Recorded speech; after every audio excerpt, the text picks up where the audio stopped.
శ్రీ గురుభ్యో నమ శ్రీమాత్రే నమ సోషల్ పోస్ట్ డివోషనల్ ఛానల్ ప్రేక్షకులందరికీ నమస్కారం. అందరికీ స్వాగతం. శకునాలు మంచిదేనా?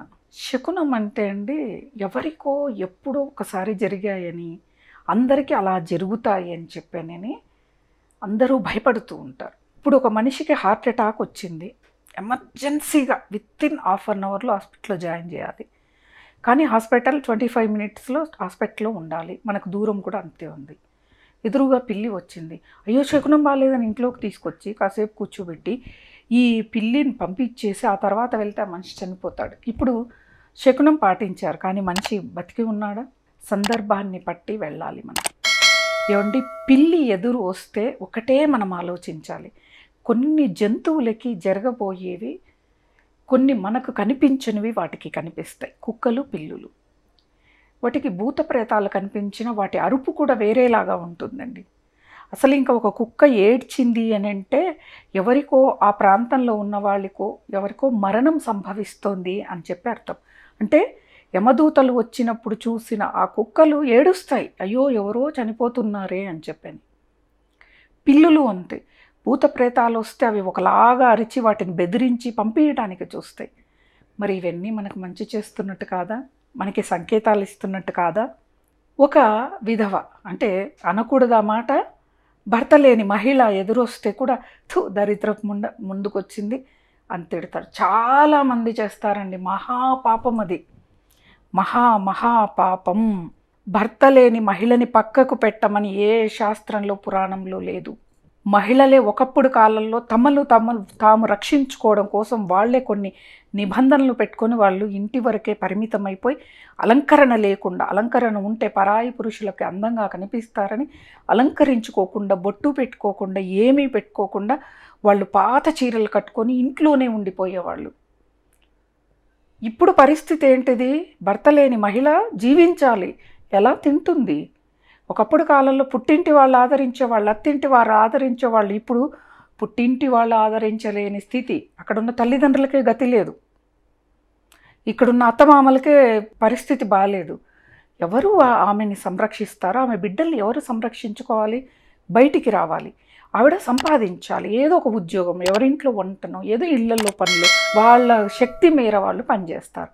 మరి బయటికి వచ్చినప్పుడు వాళ్ళు ఎదురవుతే చాలామంది చాలా ఘోరమైన కామెంట్స్ చేస్తారు. మహాపాపం, మీరు పుట్టినప్పటి నుంచి చేసిన పుణ్యం మొత్తం ఆ ఒక్క మాటతో గాలికి ఊదుకొని వెళ్ళిపోతుంది. జాగ్రత్తగా ఉండండి. ప్రతి ఒక్కళ్ళు భూమి మీద నివసించే ప్రతి ప్రాణి గౌరవప్రదమైనదే, తప్పుగా చూడకూడదు. ఒక భర్త లేని మహిళ మీకు ఎదురు వచ్చింది అంటే మీకు అక్కడ ఏదో అపాయం జరగబోతోంది, ఆపడానికి వచ్చింది ఆవిడ. అందుకే వెనక్కి వెళ్ళి ఇంట్లో కూర్చొని నీళ్లు తాగి వెళ్ళమనేది. ఆ గడియలు అనేవి, ఆ మంచి గడియల కోసం మనల్ని వెనక్కి పంపుతాడు భగవంతుడు ఆవిడ రూపంలో. ఆవిడ గౌరవప్రదమైందా కాదా?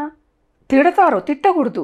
అయ్యో ఏదో జరగబోతుంది, మహాతల్లి ఎదురొచ్చి మనల్ని ఆపింది, అది జరగకుండా అని ఎవరైతే అనుకుంటారో అండి, వాళ్ళు భక్తితో ఉన్నట్లు, భగవంతుడి పట్ల భక్తితో ఉన్నట్లు, మన సాంప్రదాయం మీద గౌరవంతో ఉన్నట్లు.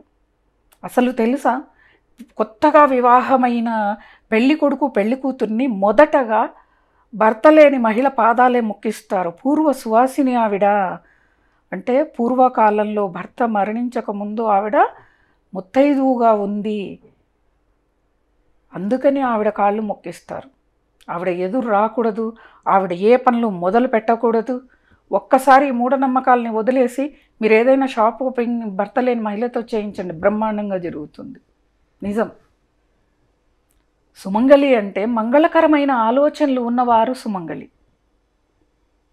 మరి ఇంత శకునాలను పాటిస్తారు. బుద్ధి లేని వాళ్ళే శకునాలు పాటిస్తారు.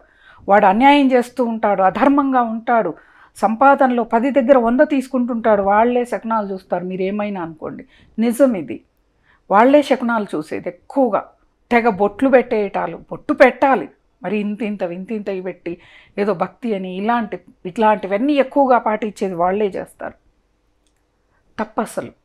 పిల్లి ఎదురు వచ్చిందంటే కూడా మనకేదో యాక్సిడెంట్ అవుతుందో, లేకపోతే మన ఎవరైనా ఏ వెహికల్ అయినా గుద్దుకొని వెళ్ళిపోతుందో, లేకపోతే మన మన ప్రాణాలే పోయే అవకాశం ఉందో ఆ గడియలు బాగలేవని పిల్లి ఎదురొస్తుంది. ఆ గడియలలో మనం వచ్చి ఇంట్లోకి వచ్చి కాళ్ళు కడుక్కొని మంచినీళ్ళు తాగి దేవుడికి దండం పెట్టుకొని ఒక 5 నిమిషాలు కూర్చొని వెళ్తే గడియలు దాటి వెళ్ళిపోతాయి.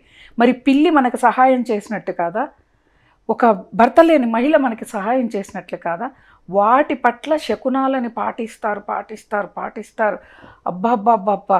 అది ఎవరికో వాళ్ళ టైం బాలేక ఆవిడ ఎదురొస్తే ఆవిడ మన మంచి చేయడం కోసం వచ్చింది, ఎందుకో వెనక్కి వెళ్దామని అనుకోకుండా వెళ్ళిపోయి ఆ గడియల్లో వాళ్ళకి ఏదో జరిగిందని చెప్పి రాసేశారు శకున శాస్త్రాన్ని. విధవ ఎదురుగా వస్తే వెనక్కి రావాలి, మంచి జరగదు, ఈవిడ వల్ల మంచి జరగదా? ఎవరో రోడ్డు మీద ఎవరో అండి, వాళ్ళు మనకు తెలియని వాళ్ళే ఉంటారు. వాళ్ళు మనకెదురు వస్తే మంచి జరగకపోవటం ఏంటిది? మన బుద్ధి సరిగా ఉండాలి, మన మనస్సు సరిగా ఉండాలి, అదే మంచి శకునం. మనం మంచి ఆలోచనతో ఉండాలి. చాలామంది అయితే గడియలు లెక్కేస్తూ ఉంటారు, ఈ గడియ అని.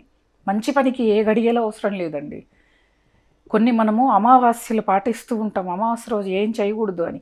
మరి కొన్ని ప్రాంతాల వాళ్ళు అమావాస్య రోజు అన్నీ చేస్తారు, సక్సెస్ఫుల్గా ఉన్నారుగా. అంటే మన మనస్సుల్లో మూఢంగా గాఢంగా ముద్రించుకొని పోయింది. ఈ రోజుల్లో ఇది చేస్తే ఇది, ఈ రోజుల్లో అది చేస్తే అది. కొన్ని రోజులు ఉన్నాయి, ఆ రోజుల్లో ఈ పనులు చేయండి, ఈ పనులు చేయకూడదు అన్నారు. చేయవలసిన పనులు చేస్తున్నారా? లేదు. దాన ధర్మాలు చెయ్యండి, సమాజం పట్ల బాధ్యతగా ఉండండి. ఏమాత్రం మనం చేస్తున్నామండి? వాటి పట్ల శకునాల్ని మనం పాటించొద్దా? ఏంటిది శకునం అంటే? దాన ధర్మాలు చేయటం, పేదవాడిని ఆదుకోవటం, పేదవారి కష్టాల్లో ఆదుకోవటం, సమాజాన్ని ఉద్ధరించటం, ఇవి చేయండి. మీకు ఏ శకునాలు అవసరం లేదు, మీరు పాటించేవేమీ అక్కర్లేదు. భగవంతుడు ఎల్లవేళలా మీ వెంబడి ఉంటాడు. ఆయన ఉన్నాడు అంటే ఏవి కూడా మీ దరికి రాలేవు. ఎవరైనా చంపాలని పొడిచాలని దగ్గరికి వచ్చినా ఆగిపోద్ది కత్తి అక్కడే. నిజం చెప్తున్నాను.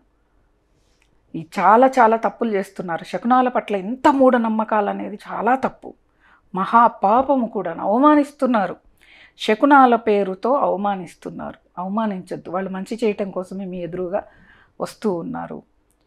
కొంతమంది అయితే ఆ బ్రాహ్మణుడు, ఈ వైశ్యుడు, వీళ్ళు రాకూడదు, వాళ్ళు రాకూడదు, నానాకవన్నీ అసలు ఎక్కడ రాయనివే వస్తాయి, బాగా ప్రాచుర్యంలోకి అనిపిస్తుంది.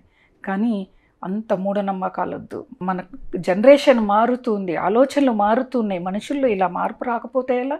మారాలి. మనం మారితేనే మన మనుగడ అనేది ఉంటుంది, మనకి మంచి జరుగుతుంది. స్వస్తి.